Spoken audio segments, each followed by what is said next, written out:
전능하사 천지를 만드신 하나님 아버지를 내가 믿사오며 그 외아들 우리 주 예수 그리스도를 믿사오니 이는 성령으로 잉태하사 동정녀 마리아에게 나시고 본디오 빌라도에게 고난을 받으사 십자가에 못 박혀 죽으시고 장사한 지 사흘 만에 죽은 자 가운데서 다시 살아나시며 하늘에 오르사 전능하신 하나님 우편에 앉아 계시다가 저리로서 산자와 죽은 자를 심판하러 오시리라. 성령을 믿사오며 거룩한 공예와 성도가 서로 교통하는 것과 죄를 사하여 주시는 것과 몸이 다시 사는 것과 영원히 사는 것을 믿사옵나이다.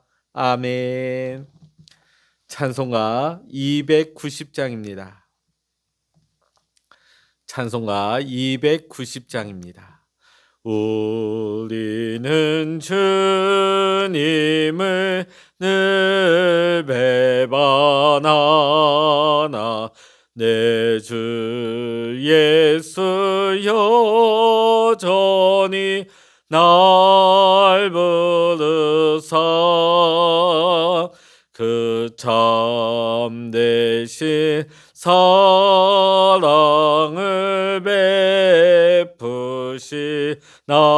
베푸시나니 내 형제여 주님을 곧 따르라. 주 널 위해 비네 주 널 위해 비네 주 널 위해 비네 항상 비시네 주께서 풍성한 은혜를 내려 내 영혼이 나날이 복 받으니 주 예수를 너희도 그 주로 섬겨 곧 따르면 성한 복 받겠네. 주 널 위해 비네 주 널 위해 비네 주 널 위해 비네 항상 비시네. 무거운 짐 지고 애타는 인생 주 예수께 돌아와 고시어라. 내 주 예수 너희를 돌보실 때에 참복 낙과 네가 넘치겠네. 주 널 위해 비네 주 널 위해 비네 주 널 위해 비네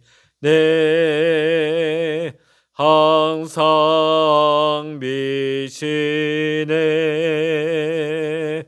아멘. 이 시간 우리에게 주시는 하나님의 말씀 구약 에스겔 43장 1절로부터 27절까지입니다. 구약 성서 1220면 구약 에스겔 43장의 말씀 같이 읽겠습니다. 그 후에 그가 나를 데리고 문에 이르니 곧 동쪽을 향한 문이라. 이스라엘 하나님의 영광이 동쪽에서부터 오는데 하나님의 음성이 많은 물소리 같고 땅은 그 영광으로 말미암아 빛나니 그 모양이 내가 본 환상 곧 전에 성읍을 멸하러 올 때 보던 환상 같고 그발 강가에서 보던 환상과도 같기로 내가 곧 얼굴을 땅에 대고 엎드렸더니 여호와의 영광이 동문을 통하여 성전으로 들어가고 영이 나를 들어 데리고 안뜰에 들어가시기로 내가 보니 여호와의 영광이 성전에 가득하더라. 성전에서 내게 하는 말을 내가 듣고 있을 때에 어떤 사람이 내 곁에 서 있더라. 그가 내게 이르시되 인자야 이는 내 보좌의 처소 내 발을 두는 처소 내가 이스라엘 족속 가운데 영원히 있을 곳이라. 이스라엘 족속 곧 그들과 그들의 왕들이 음행하며 그 죽은 왕들의 시체로 다시는 내 거룩한 이름을 더럽히지 아니하리라. 그들이 그 문지방을 내 문지방 곁에 두며 그 문설주를 내 문설주 곁에 두어서 그들과 나 사이에 겨우 한 담이 막히게 하였고 또 그 행하는 가증한 일로 내 거룩한 이름을 더럽혔으므로 내가 노하여 멸망시켰거니와 이제는 그들이 그 음란과 그 왕들의 시체를 내게서 멀리 제거하여 버려야 할 것이라. 그리하면 내가 그들 가운데 영원히 살리라. 인자야 너는 이 성전을 이스라엘 족속에게 보여서 그들이 자기의 죄악을 부끄러워하고 그 형상을 측량하게 하라. 만일 그들이 자기들이 행한 모든 일을 부끄러워하거든 너는 이 성전의 제도와 구조와 그 출입하는 것과 그 모든 형상을 보이며 또 그 모든 규례와 그 모든 법도와 그 모든 율례를 알게 하고 그 목전에 그것을 써서 그들로 그 모든 법도와 그 모든 규례를 지켜 행하게 하라. 성전의 법은 이러하니라. 산꼭대기 지점의 주인은 지극히 거룩하리라. 성전의 법은 이러하니라. 제단의 크기는 이러하니라. 한 자는 팔꿈치에서부터 손가락에 이르고 한 손바닥 넓이가 더한 것이라. 제단 밑받침의 높이는 한 척이요 그 사방 가장자리의 너비는 한 척이며 그 가로 둘린 턱의 너비는 한 뼘이니 이는 제단 밑받침이요 이 땅의 닿은 밑받침면에서 아래층의 높이는 두 척이요 그 가장자리의 너비는 한 척이며 이 아래층 면에서 이 층의 높이는 네 척이요 그 가장자리의 너비는 한 척이며 그 번제단 위층의 높이는 네 척이며 그 번제하는 바닥에서 솟음뿔이 넷이며 그 번제하는 바닥의 길이는 12척이요 너비도 12척이니 네모 반듯하고 그 아래층의 길이는 14척이요 너비는 14척이니 네모 반듯하고 그 밑받침에 둘린 턱의 너비는 반척이며 그 가장자리의 너비는 한 척이니라. 그 층계는 동쪽을 향하게 할지니라. 그가 내게 이르시되 인자야 주 여호와께서 이같이 말씀하셨느니라. 이제 이 제단을 만드는 날에 그 위에 번제를 드리며 피를 뿌리는 규례는 이러하니라. 주 여호와의 말씀이니라. 나를 가까이하여 내게 수종드는 사독의 자손 레위 사람 제사장에게 너는 어리 수송아지 한 마리를 주어 속죄 제물을 삼되 내가 그 피를 가져다가 제단의 네 뿔과 아래층 네 모퉁이와 사방 가장자리에 발라 속죄하여 제단을 정결하게 하고 그 속죄 제물의 수송아지를 가져다가 성전에 정한 초소 곧 성소 밖에서 불사를 찌며 다음 날에는 흠없는 순염소 한 마리를 속죄 제물로 삼아 드려서 그 제단을 정결하게 하기를 수송아지로 정결하게 함과 같이 하고 정결하게 하기를 마친 후에는 흠없는 수송아지 한 마리와 때 가운데서 흠없는 순양 한 마리를 드리되 나 여호와 앞에 받들어다가 제사장은 그 위에 소금을 쳐서 나 여호와께 번제로 드릴 것이며 7일 동안은 매일 염소 한 마리를 갖추어 속죄 제물을 삼고 또 어린 수송아지 한 마리와 떼 가운데서 순양 한 마리를 흠없는 것으로 갖출 것이며 이같이 7일 동안 제단을 위하여 속죄제를 드려 정결하게 하며 드릴 것이요 이 모든 날이 찬 후 제8일과 그 다음에는 제사장이 제단 위에서 너희 번제와 감사제를 드릴 것이라. 그리하면 내가 너희를 즐겁게 받으리라. 주 여호와의 말씀이니라. 아멘. 할렐루야. 오늘도 함께 기도하시는 우리 사랑하는 모든 믿음의 성도님들에게 하나님의 크신 은혜와 평강의 축복이 함께 하시기를 주의 이름으로 간절히 축원합니다. 어제는 우리 고 김용수 원로 목사님의 셋째 따님 되시는 우리 고 김성희 집사님의 장례에 우리 교회 성도님들과 함께 원주로 조문을 다녀왔습니다. 우리가 늦게 도착한 관계로 어제 우리 하루 새벽을 쉬었다 하는 것을 알려드리고 양해의 말씀을 다시 한번 구합니다. 에스겔 40장에서 43장까지는 새 성전에 관한 말씀이 나오고 있습니다. 40장은 성전 외부에 있는 문들의 장식에 대해서, 또 41장은 지성소를 비롯한 성전의 본 건물의 양식에 대해서, 42장은 성전의 부속 건물인 제사장들의 방과 사면의 담에 대한 증거의 말씀이 나오고 있습니다. 오늘 에스겔 43장의 본문은 새 성전에 임한 여호와의 영광과 번제단에 대한 증거의 말씀이 되겠습니다. 하나님의 천사는 에스겔에게 성전 외곽의 거룩한 것과 속된 것을 구별하는 담의 사면을 측량하게 한 뒤에 곧장 에스겔을 성전 동쪽으로 난 문으로 데리고 갑니다. 자, 2절과 3절의 말씀을 보게 되면 동쪽에서부터 오고 있는 하나님의 영광을 시청각적으로 묘사를 하고 있습니다. 웅장하게 묘사되고 있는 하나님의 영광 앞에 이스라엘이라는 수식어가 덧붙여지고 있습니다. 이 수식어를 더하여 기록한 것은 당시 복문을 대하고 있는, 당시 바벨론의 포로로 끌려가서 생활을 하고 있는 이스라엘 백성들을 위함이었습니다. 하나님의 영광 앞에 이스라엘을 덧붙여서 기록했다 하는 것은 당시 소망 없이 하루하루를 연명하고 있던 이스라엘의 포로들에게 다시금 하나님의 언약 백성으로서의 그 정체성을 일깨워주고 소망을 심어주기 위함이었던 것입니다. 세상에는 많은 아버지들이 존재하지만 내게 더욱 특별한 것은 가장 내 아버지겠죠. 그분만이 자녀된 우리에게 자신이 가진 모든 것을 주실 수 있기 때문입니다. 지금 참 아버지 되신 하나님을 잊고 있던 그들에게 과연 이 하나님이 누구의 아버지이신가를 다시 한번 상기를 시키고 있는 것입니다. 이스라엘의 하나님의 영광이 에스겔은 과거 자신이 경험했던 두 가지 환상과 같았다고 이야기하고 있습니다. 지금 새 성전에 임재하신 하나님의 영광이 예루살렘을 떠나시고 멸망을 선포하셨던 과거 하나님의 모습과 동일하게 나타나고 있음을 강조하고 있습니다. 에스겔은 과거 이스라엘의 범죄에 대하여 공의로운 심판을 내리신 사실과 또 더불어서 언약을 따라 택하신 백성들을 반드시 회복시키시는 하나님의 공의로우심과 신실하심, 자비로우심을 동시에 증명하고 있는 것입니다. 4절과 5절의 말씀 읽어보십니다. 여호와의 영광이 동문을 통하여 성전으로 들어가고 영이 나를 데리고 안뜰에 들어가시기로 내가 보니 여호와의 영광이 성전에 가득하더라. 아멘.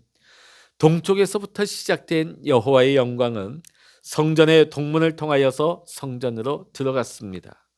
곧 성전에는 여호와의 영광이 가득하게 되었습니다. 지금까지 살펴본 본문에는 방위를 나타내는 동서남북의 방향 가운데 유독 동쪽이 반복적으로 언급되고 있는 것을 볼 수 있습니다. 구약에서 이 동쪽이라 함은 출입문이 있는 곳입니다. 에덴의 출입구도 동쪽이었고 성막의 출입문도 동쪽이었습니다.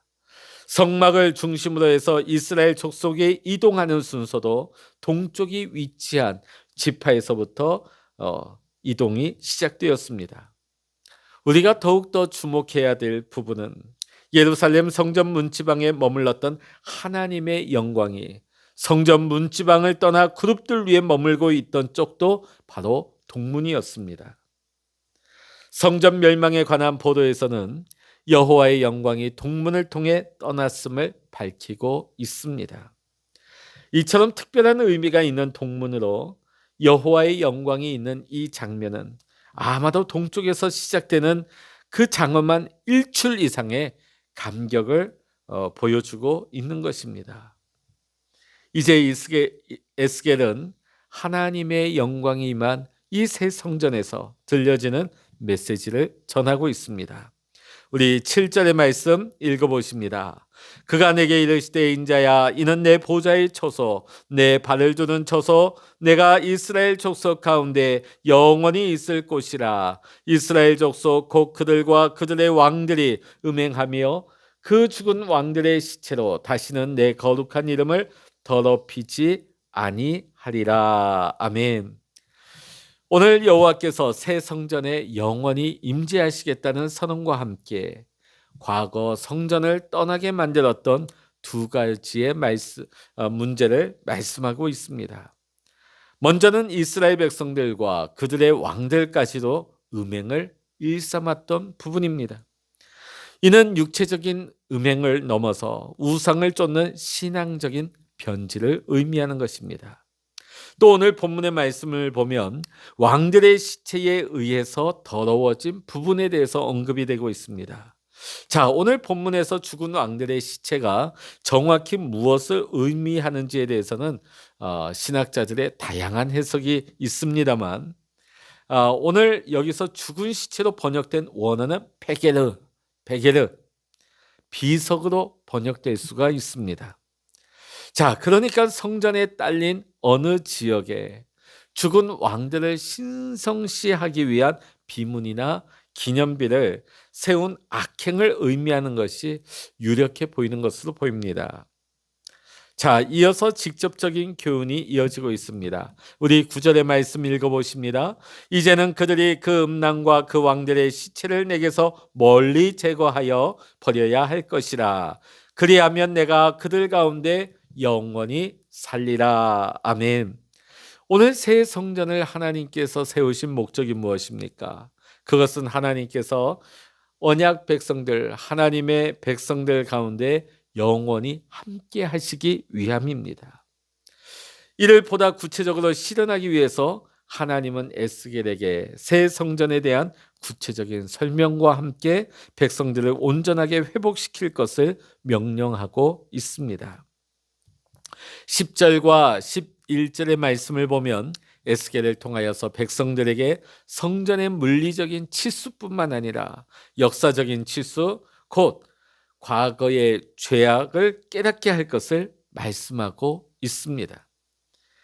그래서 자신들이 저지른 과거에 대해서 반성을 보이게 되면 다시금 성전의 제도와 구조, 또 모든 규례와 법도 율례를 설명하고 지키게 할 것을 말씀하십니다. 그리고 마지막으로 번제단과 그 제단의 봉헌에 관해서 이야기합니다. 자, 이전 40장에서부터 42장에서 성전의 치수에 대한 상세한 설명이 있었습니다만 성전 안의 기물에 대한 설명은 거의 없었습니다. 자, 그런데 오늘 본문에 새 성전에서 본질적인 기능의 강조를 위해서 제단의 모양과 그 크기에 대해서 5절에 걸쳐서 강조를 하고 있습니다. 또 이어서 그 제단의 봉헌의 규례를 9절에 거쳐서 설명을 하고 있습니다. 자, 이는 거룩하지 않은 백성들이 거룩하신 하나님의 임재와 통치 가운데 거하기 위해서는 바로 회개와 용서가 필요했는데 이를 위한 공간이 바로 번제단이었다는 것입니다. 오늘 본문을 통하여서 동쪽에서 시작된 이스라엘 하나님의 영광이 동문을 통해 성전에 임하게 될 때에 비로소 온전한 성전으로 완성됨을 확인하고 있습니다. 우리가 하나님과 함께하기를 바라는 것보다도 하나님이 우리와 함께하시기를 더 바라고 계신다는 것입니다. 우리가 믿는 복음은 이러한 하나님 아버지의 마음을 우리에게 증명하고 있는 것입니다. 예수님은 자신의 육체를 가리켜 성전이라 칭하셨습니다. 또 사도 바울은 성도된 우리가 성령의 전이라고 교훈을 했습니다. 과연 오늘 우리의 몸은, 우리의 삶은 온전한 성전의 삶으로 주님 안에서 함께 지어져 가고 있는지를 오늘 이 시간 우리는 다시 한번 돌아볼 수 있기를 원합니다. 혹 우리가 예수를 믿는다 하면서 여전히 과거의 육체적, 영적인 음란과 세상의 헛된 것들을 탐하고 있지는 않습니까? 그렇다면 이제 다시금 우리는 우리를 대신해 자신의 몸을 찢어주신 예수 그리스도의 십자가를 향하여 우리의 시선을 고정할 수 있기를 원합니다. 그리고 우리를 구원하고자 하시는 하나님의 측량할 수 없는 사랑을 우리의 마음에 깊이 새기기를 원합니다. 그리할 때에 우리의 인생은 우리의 가야 할 길, 하나님이 바라시고 하나님이 인도하시는 주 안에서 함께 지어져가는 하나님의 축복 안에 거하게 될 줄로 믿습니다. 오늘도 하나님의 은혜 가운데서 믿음으로 지어져 갈 수 있는, 주님과 동행할 수 있는 귀하고 복된 날이 되시기를 이 시간 주의 이름으로 간절히 축원합니다. 기도하시겠습니다. 할렐루야. 하나님 아버지, 지난날 우리가 하나님의 말씀과 하나님의 뜻에 어긋나 음행이나 교만 가운데 빠져서 하나님의 말씀 없이 살았다면 이제는 우리가 하나님의 말씀 안에 거하게 하시고 하나님의 사랑으로 하나님 우리의 심령이 충만하게 하여 주시옵소서. 하나님, 우리가 날마다 주님 안에서 연결되어 날마다 귀하고 복된 주님 안에서 함께 성전으로 지어져가는 하나님이 바라시고 하나님이 원하시는 삶을 살아갈 수 있도록 주님 오늘도 인도하여 주시옵소서. 오늘 이 아침에도 하나님 우리 믿음의 성도님들 주님 바라며 주님께 시선을 고정하고 하나님께 내 마음을 올려드리며 기도할 때에 하나님의 은혜를 내려주시고 하나님의 사랑으로 채워주시며 하나님의 길을 아버지 우리에게 보이사 하나님 어떤 어려운 가운데서도 희망을 가지게 하시고 소망 가운데 날마다 주님 안에서 살아갈 수 있는 우리 믿음의 성도님들 될 수 있도록 주여 축복하여 주시옵소서. 모든 감사와 영광을 우리 주님께 올려드리며 우리 주 예수 그리스도의 이름으로 간절히 기도하옵나이다. 아멘. 찬양하라 내 영혼아, 찬양하라 내 영혼아, 내 속에 있는 것들아 다 찬양하라. 기도하라 내 영혼아, 기도하라 내 영혼아, 내 속에 있는 것들아 다 기도하라.